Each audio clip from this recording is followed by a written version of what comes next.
Video में हम लोग त्रिकोणमिति का बेसिक जानकारी प्राप्त करेंगे और क्या क्या त्रिकोणमिति में 10th क्लास के लेवल में पढ़ना है इसकी जानकारी प्राप्त करेंगे। तो सबसे पहले त्रिकोणमिति, जिसको इंग्लिश में क्या कहते हैं, ट्रिगोनोमेट्री।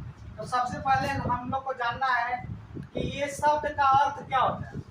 तो ये जो शब्द है 3 शब्दों के मेल से बना है। त्रि प्लस कोण प्लस मिति, तीनों मिलकर क्या बन गया, त्रिकोणमिति। त्रि का मतलब होता है 3। कोण आप लोग जानते होंगे कि दो किरण जिस बिंदु पर मिलती है उससे जो झुकाव उत्पन्न होता है उसको हम लोग कोण कहते हैं। जैसे मान लीजिए कि AO और OB दो किरण है, किस बिंदु पर मिल रही है, O पर, तो इससे जो झुकाव उत्पन्न हुआ है उसको क्या कहेंगे, कोण कहेंगे। तो त्रि समझ गए, कोण तो जानते हैं। मिति का मतलब होता है मापन। मिति का क्या अर्थ होता है, मापन। इसका अर्थ हो गया कि 3 कोणों का मापन। त्रिकोणमिति शब्द का आपसे अगर कोई अर्थ पूछेगा तो बोलना है कि तीनों कोणों का मापन।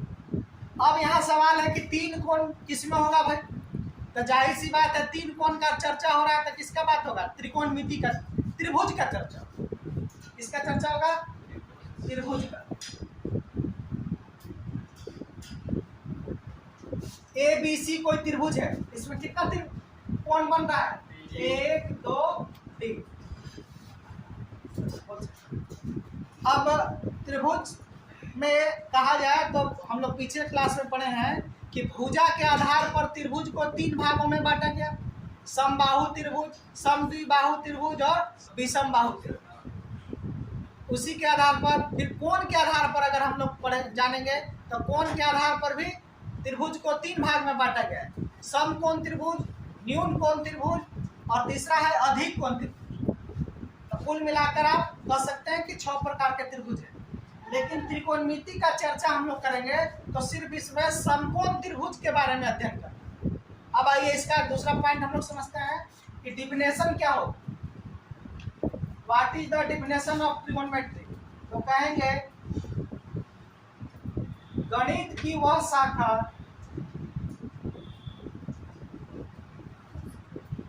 जिसमें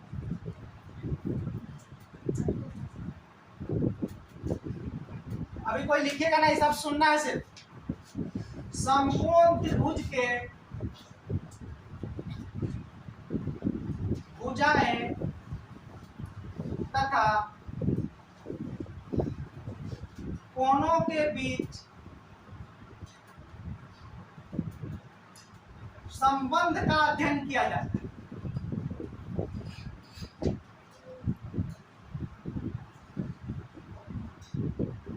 मतलब क्या हुआ कि आप लोग जैसे कि जानते होंगे कि समकोण त्रिभुज किसको कहते हैं भाई, तो जिस त्रिभुज का एक कोण क्या होता है, 90 डिग्री होता है, उसको क्या कहते हैं, समकोण कहते हैं। तो इसमें पढ़ना है कि समकोण त्रिभुज के भुजाएं और कोणों के बीच का क्या रिलेशन है, कि भुजा और कोण के बीच क्या रिलेशन है, इसी के बारे में पढ़ा जाता है। और जो बाकी 5 टाइप हो गया त्रिभुज का उसमें चर्चा करने की आवश्यकता नहीं है। इसके बारे में सिर्फ पढ़ना है, समकोण त्रिभुज के बारे में। अब देखिए समकोण त्रिभुज के बारे में, यहाँ जो 90 डिग्री है तो इसके सामने वाले भुजा को क्या कहते हैं, कर्ण कहते हैं। और ये जो होता है जनरली तौर पर इसको क्या माना जाता है, लंब। इसको क्या माना जाता है, हाँ। अगर इंग्लिश में चर्चा किया जाए तो कर्ण को क्या कहा जाएगा, हाइपोटेनस। लंब को क्या कहा जाएगा, परपेंडिकुलर। आधार को क्या कहा जाएगा, बेस। चलिए, अब तक तो हम लोग ये जानते थे, लेकिन ट्रिगोनोमेट्री जब से पढ़ने लगेंगे तो ज्ञान में कुछ परिवर्तन होगा और इस कॉन्सेप्ट को बदलेंगे। अब कहेंगे कि जो आपका लंब और आधार है ये आपका एंगल पर डिपेंड करता है, कोण पर डिपेंड करता है। अब जैसे देखिए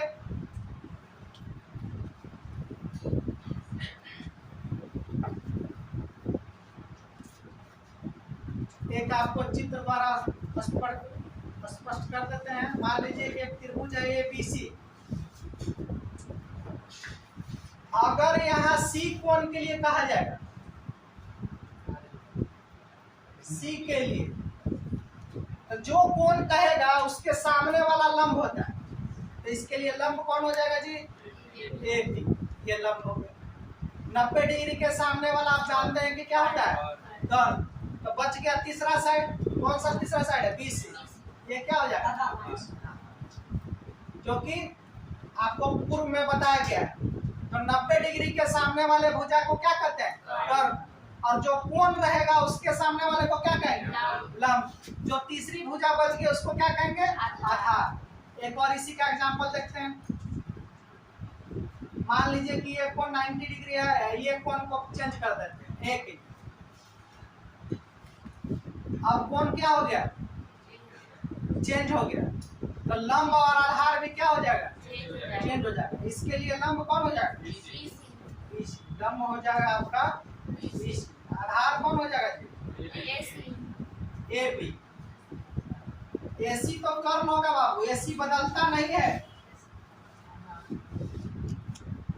कल मैंने आपको उदाहरण देकर समझाया था कि महाभारत का जो कर्ण पात्र है वो मर मिट गया, लेकिन वो दुर्योधन का साथ नहीं छोड़ा।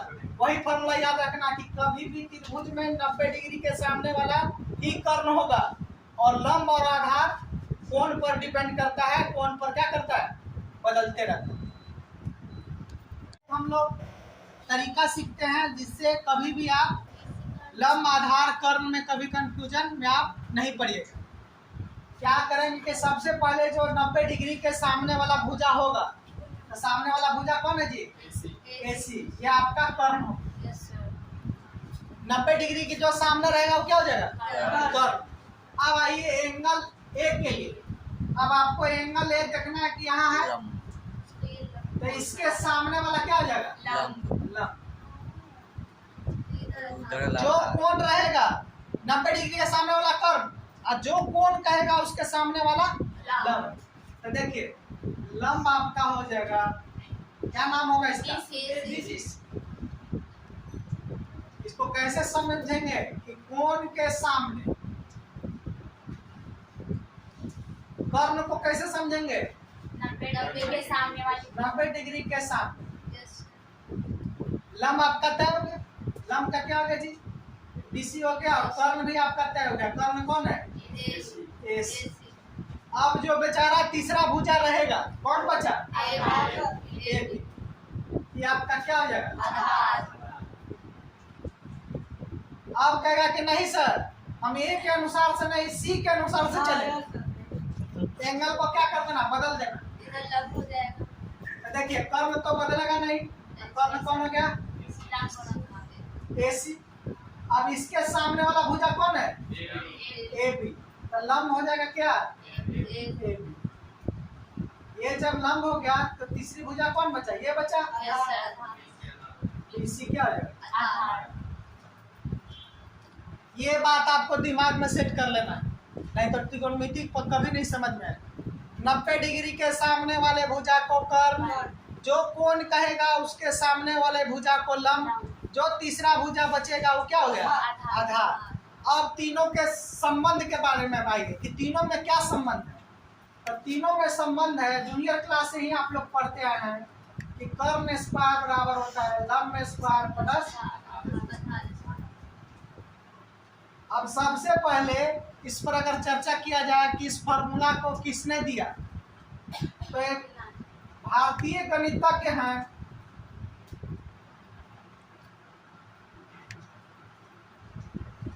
भारतीय गणितज्ञ बोधायन, कुछ कुछ किताब में बोधायन भी लिखता है। इन्होंने सबसे पहले इस संबंध को बताया था, लेकिन भारत में ही हम लोग का प्राचीन काल से ही है कि हम अपने सभ्यता संस्कृति को सुरक्षित नहीं रह पाते। अब आज भी वो सिलसिला कायम है। हम लोग जो है प्राचीन सभ्यता, दूसरे देशों की सभ्यता को खूब फॉलो करते हैं। अब पता चलता है कि लंदन की महिलाएं जो है साड़ी पहन रही है, हम जो है हॉट पैंट पर आ गए। तो कहने का मतलब है कि बोधायन ने सबसे पहले रिलेशन के बारे में बताया था कि कर्ण स्क्वायर बराबर लंब स्क्वायर प्लस आधार स्क्वायर। लेकिन अब जो है इसको पाइथागोरस प्रमेय के नाम से जानते हैं। पाइथागोरस प्रमेय इसलिए कहा जाता है कि ये यूनान के एक गणितज्ञ थे। यूनान को आधुनिक नाम ग्रीस कहा जाता है। आधुनिक नाम क्या है? ग्रीस। जहाँ की भाषा है ग्रीक। आप लोग हमेशा सुनते होंगे कि ग्रीक भाषा के अनुसार ये तो यूनान एक जमाने में अभी भी प्राचीन काल से ही विद्वानों का गढ़ रहा है। जैसे में आप लोग प्लेटो का नाम सुने होंगे, अरस्तु का नाम सुने होंगे, पाइथागोरस का नाम सुने हैं, यूक्लिड का नाम सुने। तो यूक्लिड को किस नाम से जानते हैं? एक और इसलिए जाना जाता है, हाँ, उसको ज्यामिति का पिता कहा जाता है, फादर ऑफ ज्योमेट्री। यूक्लिड को क्या कहा जाता है? लेकिन जब इतिहास आप पढ़िएगा भारत का गणितज्ञ का इतिहास, तो बौधायन ने ही उससे पहले जितना ज्यामिति का जानकारी था उसको एक पुस्तक में संकलित किया था, जिसको सुलवा सूत्र के नाम से जानते हैं। किस नाम से जानते हैं? सुलवा सूत्र। और पाइथागोरस प्रमेय के अलावा एक गणितज्ञ थे यूक्लिड। यूक्लिड को क्या कहा जाता है? Father of geometry. थोड़ा सा बेसिक जानकारी के लिए इधर उधर थोड़ा सा आपको बता दे रहे हैं, ताकि आपको कहीं से कोई ऑब्जेक्टिव पूछे तो आप आराम से क्या कर सकते हैं, जवाब दे सकते हैं। यूक्लिड को फादर ऑफ ज्योमेट्री कहा जाता है। इन्होंने एक पुस्तक की रचना उस जमाने में की थी, है ना। उसी पुस्तक में ज्यामिति की जितनी जानकारियां थी सबको कलेक्ट किया गया, इसीलिए फादर ऑफ ज्योमेट्री इनको कहा जाता है। अब आइए, ये तो इतिहास का कुछ बात हो गया।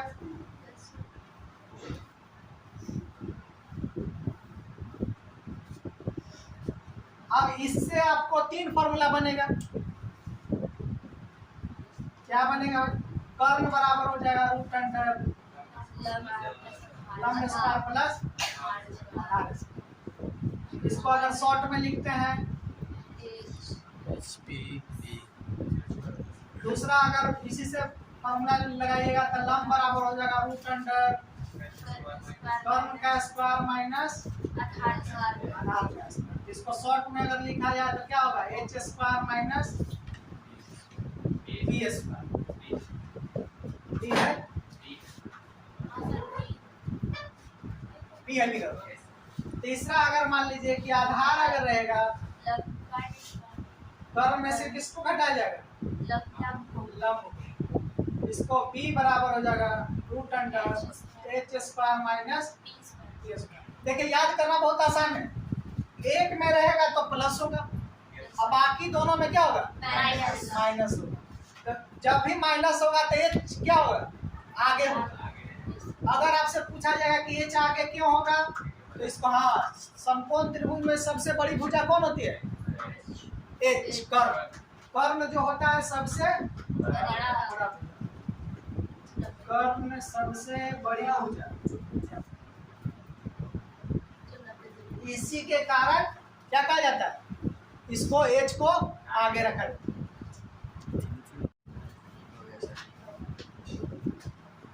ये तो हुआ बेसिक जानकारी। अब हुआ कि त्रिकोणमिति का आज के वैज्ञानिक युग में क्या प्रयोग है भाई, क्यों इसको पढ़ा जाए। तो आज के डेट में अगर आप जहाज की ऊंचाई ज्ञात करना चाहते हैं कि जहाज पृथ्वी तल से कितनी ऊंचाई पर उड़ रहा है, तो इसके लिए त्रिकोणमिति का उपयोग करके 9th चैप्टर में आप पढ़िएगा ऊंचाई एवं दूरी। उससे आप हवाई जहाज का ऊंचाई ज्ञात कर सकते हैं, कितना हाइट पर उड़ रहा है। पानी का जहाज समुद्र के गहराई लेवल से कितने अंदर पर जा रहा है, इसकी ऊंचाई ज्ञात कर सकते हैं। विभिन्न पुलियों का निर्माण, रेल पुल का निर्माण करते हैं तो उसमें त्रिकोणमिति का उपयोग होता है। सड़क का निर्माण होता है तो कितना डिग्री पर, इस तरह से अगर देखिएगा विदेशों में जो सड़कें बने होती है इस तरह से बने होती है, मतलब बीच का जो पोर्शन है उठा रहता है, दोनों तरफ स्लोप बना रहता है। तो उस स्थिति में पानी कभी सड़क पर नहीं लगेगा। और बिहार में देखिएगा क्या होता है, क्या कि पूरा रोड मोहल्ला का पानी रोडे पर रहता है। तो इसका कारण क्या है कि जो इंजीनियर बनाने वाला था उन्होंने सही ज्ञान का उपयोग नहीं किया। तो त्रिकोणमिति का उपयोग आज के डेट में विज्ञान के क्षेत्र में, गणित के क्षेत्र में, अलग अलग क्षेत्रों में किया जाता है, जिसके कारण इसको 10th के सिलेबस में पढ़ना अनिवार्य कर दिया गया है। इसका बहुत बड़ा क्षेत्र। अब आइए त्रिकोणमिति में बार बार हम उदाहरण देते हैं कि जिस तरह से आप इंग्लिश पढ़ना शुरू किए होंगे तो सबसे पहले ABCD पढ़ेंगे, हिंदी पढ़े होंगे तो क ख ग पढ़ेंगे। उसी तरह से त्रिकोणमिति का जो ABCD है वो इसमें 6 है, जिसको हम लोग त्रिकोणमितीय अनुपात के नाम से जानते हैं। किस नाम से जानते हैं? त्रिकोणमितीय अनुपात।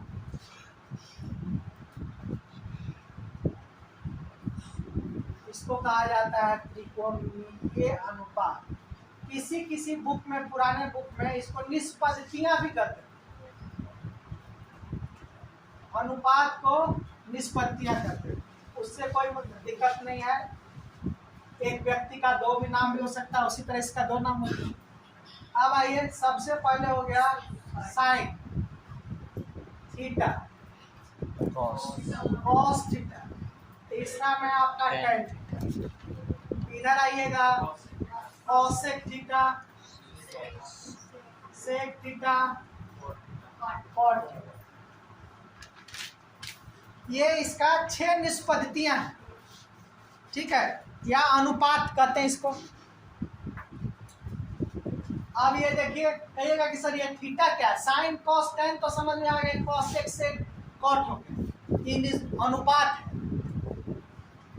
इस दोनों में क्यों रिलेशन क्यों है? देखिए 1 2 3 ऐसे लिख दिया, 4 5 6। इसको लिखने का उद्देश्य यही है कि दोनों के बीच में एक रिलेशन, संबंध है। ऐसा संबंध है भाई कि ये दोनों एक दूसरे का अपोजिट, उल्टा। जैसे हिंदी में पढ़ते ना दिन और रात, एक के साथ दोनों हो गया, दिन और रात में अपोजिट वर्ड हो गया। उसी तरह साइन का उल्टा कौन है? कॉस है। अब एक मन में आप लोग का सवाल होगा, थीटा क्या है? त्रिकोणमिति पढ़िएगा तो थीटा हमेशा आपको मिलेगा। तो थीटा एक सिंबल है, 0 लिख के ऐसे काटे बीच से, ये थीटा हो गया।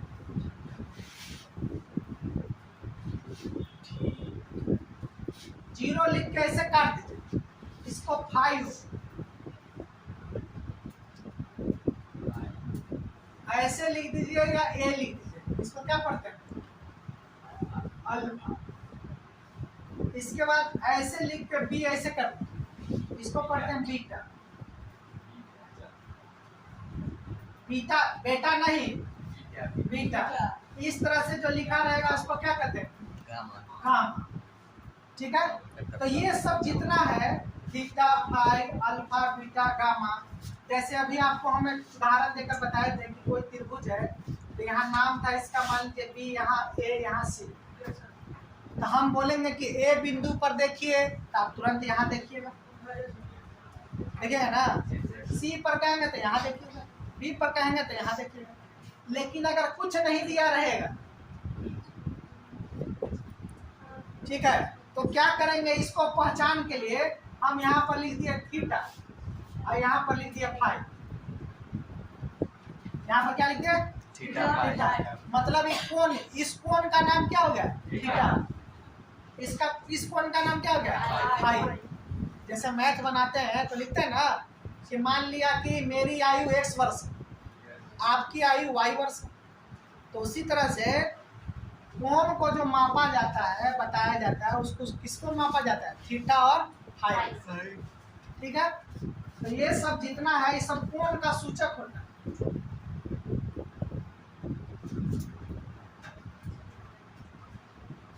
इसको कहा जाए कि symbol of angle.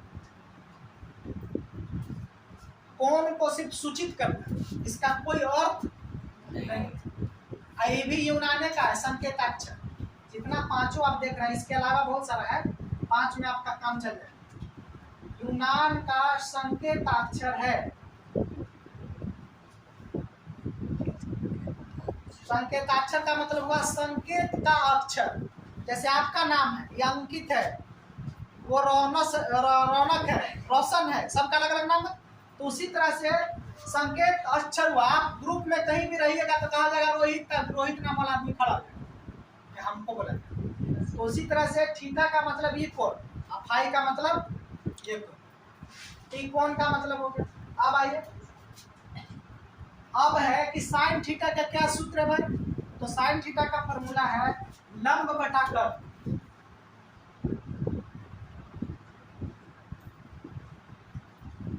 Sine theta का फॉर्मूला क्या है? लंब बटा कर्ण।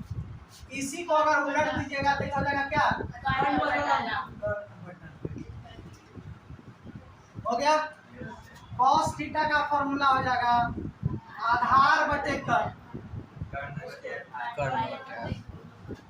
कर्ण बटे आधार।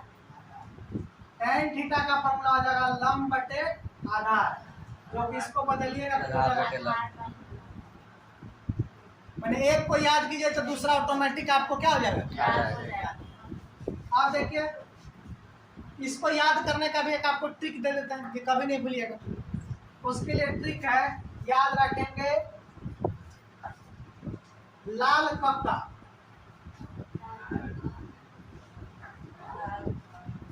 लाल कक्का। चाचा को देहात में कक्का काका भी कहा जाता है। एल मने लंब बटे कर्ण, एल मने लंब, के मने लंब बटे। दूसरा में देखिए ए बटे के मने आधार बटे कर्ण। तीसरा में है लंब बटे आधार। इसके बाद ये जब तीनों याद हो गया तो इसको क्या करते हैं? उलट। अगर इंग्लिश में अगर याद करना चाहते हैं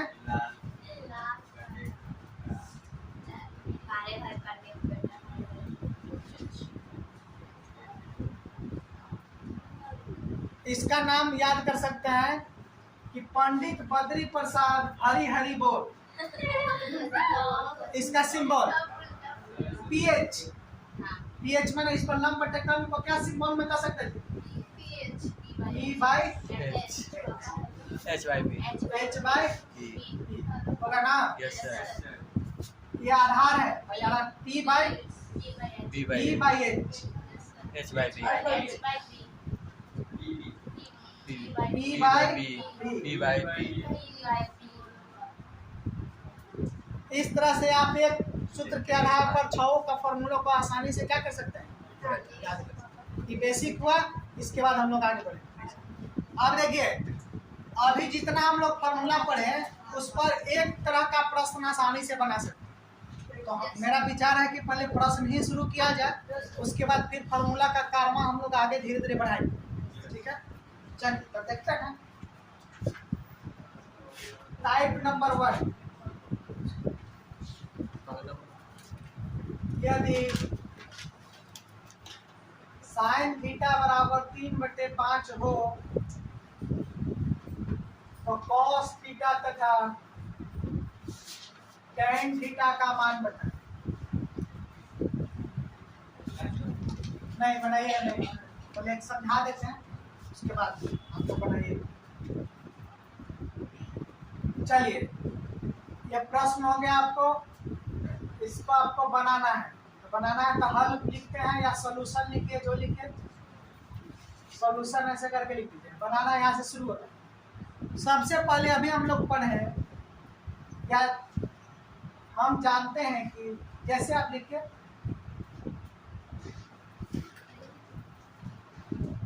क्या जानते हैं भाई कि साइन थीटा बराबर होता है लंब बटे कर्ण। तो लंब आपका लंब बटे कर्ण कितना दिया हुआ है? अभी आपको हम बेसिक स्टैंडर्ड पर बता रहे हैं, तो इसीलिए मान लिया जाता है कि लंब को क्या है 3 हो गया। लंब आपका कितना हो गया? 3। अब कर्ण कितना हो गया? 5।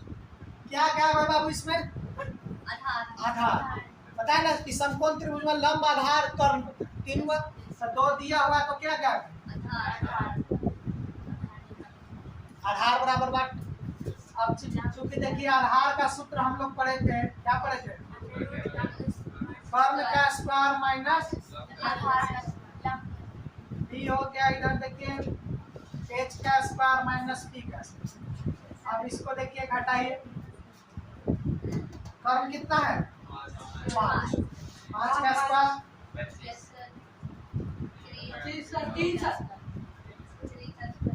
25 में से 9 हट गया, कितना हो गया 16, 16 का रूट 4, मतलब आपको आधार प्राप्त हो गया कितना 4। मीटर है सेंटीमीटर है सब जो रहेगा उसमें लीटर, मैंने तीनों में आपको क्या हो गया पता हो गया। अब आपको देखना है कि क्या आपसे क्वेश्चन पूछा है cos थीटा। अब cos थीटा बराबर क्या होता है, सूत्र आपको याद करना होगा। cos थीटा बराबर क्या होता है आधार बटे, आधार आपका कितना निकला है, कर्म कितना है, एक आंसर ही हो। दूसरा आपसे क्या पूछ रहा है, लंब बटे आधार, तो लंब कितना है 3 आधार कितना निकाले, 4 यही दोनों आपका क्या हो गया। तो पहले इसका निकाल हाँ पहले जो अज्ञात है उसको निकाल लेंगे, निकालने के बाद लंब आधार कर्म तीनों जब निकल गया उसके बाद जो निकालना होगा उसका फॉर्मूला लगाएंगे, उसके बाद आंसर पाएंगे।